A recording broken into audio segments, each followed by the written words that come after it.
18 years of Moabite oppression. 18 years of living like strangers on the promised land, toiling for the enemy. 18 years of wailing and pleading to God Almighty, whom they had deserted for foreign gods, to deliver them from their oppressors. God, ever merciful, now heard their cry and gave them Ehud, son of Gera, the Benjamite, to liberate Israel. But how did Israel even get here? According to Numbers 33:51-52, among several other warnings in the books of Exodus and Deuteronomy, when the people of Israel arrived on the promised land, God asked them to wipe out the Canaanites on there and tear down the altars of their false gods.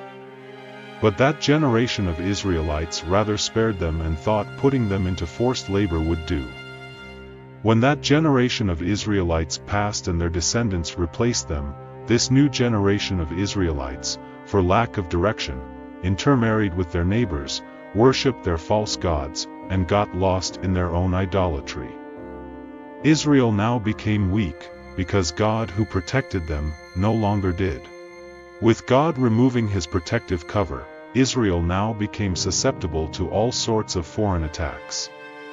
One of such attacks came around 1320 BCE when Moab, led by King Eglon, allied with two of Israel's enemies, Ammonites and Amalekites, to attack Israel and take over the City of Palms.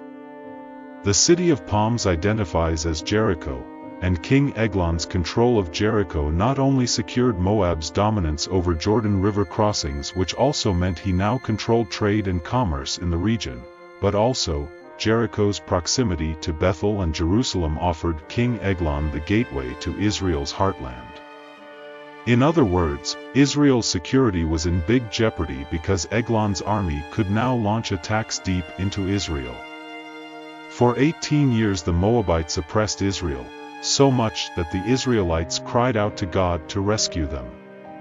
God listened to them and raised a judge, Ehud, to liberate Israel. For Ehud, a Benjamite, to lead Israel out of Moabite oppression, he first met up with all leaders from the 11 other Israelite tribes to devise a battle strategy. At the meeting, the leaders of Israel agreed that a direct confrontation with Moab would not favor Israel, especially with Moabite's strategic location and how strong they have relatively become over the last 18 years. If Israel were to stand a chance of victory, a one-man covert operation was in fact the way to go. Israel thus needed one brave man, ever cunning and resourceful, to enter King Eglon's heavily guarded palace and attempt a clean execution of the king. And once King Eglon had fallen, this brave man would now lead Israelite men to recapture the City of Palms, such a mighty task. The Bible explains in Judges 3 verse 15 that there was no man ever fitting for that role than Ehud, son of Gera. Recent translations of the Bible describe Ehud as a left-handed man, but the Septuagint, which is the oldest Greek translation of the Bible from the 2nd century BCE, describes Ehud as a man with two right hands. What this means is, Ehud had a left hand and right hand like most of us, but prior to this great mission that lied ahead of him, Ehud had his left hand trained to become as good as his right hand to wield a sword. This was so he could pull an element of surprise on the enemy, since left-handedness was unusual back then. Ehud also had a two-edged dagger of about 18 centimeters long, made short enough to hide under his clothes, but long enough to kill King Eglon, whom the Bible described as a very fat man. All the necessary preparations were now done, with only the perfect excuse to go visit King Eglon remaining. Ehud and the Israelite leaders then planned to send King Eglon a tribute, for how best to massage a vain man's ego than to make him feel you recognize his authority? On the day of this disguised diplomatic mission, Ehud hid the dagger he had made on his right thigh, under his clothes. He was then accompanied by an Israelite delegation who carried the tribute of many wonderful gifts. Before they left for Moab, however, Ehud had the rest of Israelite leaders mobilize all Israelite men to prepare for an imminent battle. Ehud, and the delegation crossed the Jordan River and approached Moabites' territory, then to Eglon's palace. The palace security checked them for any hidden weapons, but found none. Just as Ehud had anticipated, the palace guards focused their search on the left side of their bodies, since they were all thought to be right-handed men, and right-handed men generally kept their weapons on their left side, to be able to draw them out easily. Once the checks were over, Ehud had the delegation present the tribute to the arrogant and complacent-looking king who was pleased to have received what he thought he was entitled to. They then head home because their mission is accomplished. But having made it out of the palace to a landmark called the Sculptured Stones, Ehud surprisingly returned back to the palace, alone. He now requested a private audience with the king because he came bearing a secret. He was too noble-looking to bear any evil intents, the king thought. So Eglon ordered his servants to give him and Ehud some privacy. This was the moment Ehud was waiting for, by the way. Ehud now joined the king in his private upper chamber to deliver this secret message. By the time Ehud entered the upper chamber, however, he was already planning his daring escape. Such was his confidence and composure in a rather tensed moment. You would not expect less of a man whom the Bible described in Judges 3 verses 12 to 15 as Israel's deliverer. He was divinely guided. At this time, King Eglon was seated, ever curious to hear what Ehud had to say. Perhaps there was more to the beautiful tribute he had already been served. It now seemed like a long time ago since he asked his guards to wait outside, and Ehud, now in close proximity with the king, calculated it was time to strike. He played on the king's growing curiosity and said the secret he had to tell him was a message from God. The ever-vainful Eglon rose to his feet to receive this holy message, expecting it to be a prophecy about his mighty reign, only for Ehud to reach for his hidden dagger from his right thigh with his skilled left hand to stab him in the belly. The thrust was so deep that the hilt of the dagger got covered by Eglon's bodily fat, and Eglon's intestines protruded, producing a potent, foul smell. Ehud did not take the dagger out. Seeing Eglon dead, Ehud locked the upper chamber doors from the inside, then attempted to escape. A man who knew what he was about, Ehud escaped the palace through the window to the cool room in the upper chamber.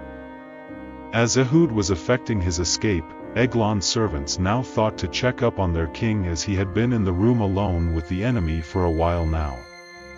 They realized the upper chamber doors were locked, but they also smelt the foul scent from Eglon's protruded intestines and assumed the king was on his habitual courtesy calls, relieving himself. They waited a little longer, but the king still did not come out. They then got spare keys, opened the door, and there lied their king, in a pool of his own blood. By then, Ehud was long gone. Once Ehud reached the hill country of Ephraim, an Israelite territory, he sounded the trumpet, and the Israelite men who were waiting responded. Having established himself as their leader, Ehud led Israel to take possession of all the wadeable spots of the Jordan, so that the Moabites could not cross. This remarkable feat is only achieved by the Israelites slaying 10,000 Moabites' army of strong able men whom the Lord had now given into their hands, because he was on Israel's side again. The Moabites thereon became Israel's subjects, and there was peace on the land for 80 years, all thanks to Ehud. Moral lessons. Number 1. Courage and initiative make leaders. Joshua 1 verse 9, Be strong and courageous. Do not be afraid, do not be discouraged, for the Lord your God will be with you wherever you go. Courage is not the absence of fear, but the willingness to act despite fear, and it is only when we take the bold initiative that we transform our vision into reality. Ehud's bravery in confronting King Eglon realized his vision to lead Israel. His story inspires us to step out of our comfort zones, challenge status quo, take calculated risks, and above all, trust in God's guidance in our everyday lives. We are all leaders in our own small rights. we control the dynamics of our individual lives, and the only means we can lead ourselves right, to unlock our true potentials, is through courage and initiative. Number 2, strategy maximizes opportunities. The wise are cautious and avoid danger, fools plunge ahead with confidence. Proverbs 14 verse 16, NLT. Ehud went to Eglon's palace with a well-thought-out strategy. First, he trained his left hand, which was seen as a limitation, to become an advantage. Then he had a specific dagger made and hid it where he knew it wouldn't be checked for. Still, he was in no haste to leave Israel until he had gathered the men to wait for him. This could have served as contingency plan in case his escape did not go so smooth. Then at the palace, he cleverly requested a private audience with King Eglon where he carried out the clean assassination. Everything he did with great precision, like someone who knew what he was doing, and that is why he succeeded. Success is closely linked with meticulous planning. Number 3, complacency can lead to downfall. So, if you think you are standing firm, be careful that you don't fall. 1 Corinthians 10 verse 12, NIV. When we become too comfortable and confident, we let our guard down, ignoring possible threats and vulnerabilities. History has shown that even the mighty, including King Eglon, can fall when they underestimate others or become apathetic.